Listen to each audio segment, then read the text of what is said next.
आपने महाभारत के एक अत्यंत रोमांचक और महत्वपूर्ण प्रसंग को बहुत ही सुंदर ढंग से साझा किया है।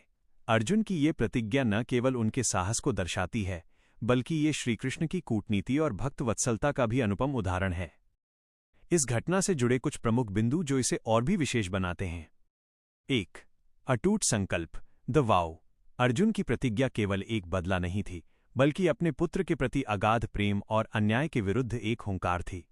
आत्मदाह की शर्त ने इस युद्ध को मनोवैज्ञानिक स्तर पर कौरवों के पक्ष में कर दिया था, क्योंकि वे जानते थे कि यदि अर्जुन नहीं रहे तो पांडवों की हार निश्चित है। 2.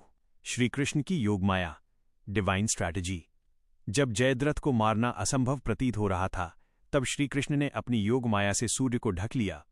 यह दर्शाता है कि जब धर्म की रक्षा की बात आती है तो स्वयं भगवान भी नियमों, प्रकृति को मोड़ने की शक्ति रखते हैं। 3. तकनीकी सूक्ष्मता, द टेक्निकल चैलेंज। जयद्रथ का वध केवल उसे बाण मारने तक सीमित नहीं था। उसके पिता वृद्धक्षत्र का वरदान एक ट्रैप, जाल की तरह था। वरदान जो जयद्रथ का सिर जमीन पर गिराएगा, उसका मस्तक फट जाएगा। समाधान, श्रीकृष्ण की चतुराई से अर्जुन ने ऐशिका अस्त्र का प्रयोग किया, जिससे सिर सीधा पिता की गोद में गिरा, और अनजाने में ही सही पिता ने स्वयं अपने पुत्र का सिर जमीन पर गिरा दिया। इस प्रसंग की मुख्य शिक्षा, धैर्य और मार्गदर्शन। कठिन समय में सही मार्गदर्शक श्रीकृष्ण का होना जीत सुनिश्चित करता है। एकाग्रता, अर्जुन का अपने लक्ष्य जयद्रथ पर ध्यान ही उसकी सफलता का आधार बना।